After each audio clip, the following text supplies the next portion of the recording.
الف اللہ مشہور صوفی حضرت بایزید بسطامی رحمۃ اللہ علیہ کے بارے میں ایک حکایت بیان کی جاتی ہے کہ آپ کے گھر کے قریب ایک آتش پرست کا گھر تھا۔ ایک دفعہ وہ سفر پر کیا ہوا تھا۔ اس کے گھر چراغ نہ ہونے کی وجہ سے اس کا شیرخوار بچہ اندھیرے میں رویا کرتا تھا۔ حضرت بایزید رحمۃ اللہ علیہ نے ایک معمول بنا لیا، جو ہی رات ہوتی وہ چراغ اٹھا کر ہمسایہ کے گھر میں رکھ آتے۔ اس طرح بچہ خوش ہو جاتا۔ وہ شخص سفر سے واپس آیا تو بیوی نے اس کو سارا حال سنایا۔ وہ حضرت کے حسن اخلاق سے اس قدر متاثر ہوا کہ فی الفور ان کی خدمت میں حاضر ہو کر دائرہ اسلام میں داخل ہونے کی سعادت حاصل کر لی۔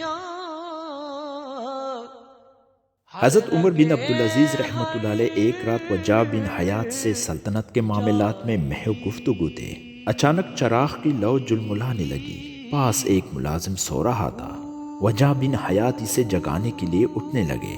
آپ نے فرمایا، نہیں، اسے آرام کرنے دو، میں خود اٹھ کر چراغ میں تیل ڈالتا ہوں۔ وجاہ نے کہا، میں تیل ڈال دیتا ہوں۔ آپ نے فرمایا، مہمان سے کام لینا مروت کے خلاف ہے۔ چنانچہ آپ نے خود اٹھ کر چراغ میں تیل ڈالا اور چراغ جلا کر دوبارہ بیٹھتے ہوئے فرمانے لگے، بھائی، کام میں آر نہیں۔ جب میں کام کرنے کے لیے اٹھا تب بھی امیر المومنین عمر بن عبدالعزیز تھا، اور کام کرنے کے بعد بھی امیر المومنین عمر بن عبدالعزیز ہوں۔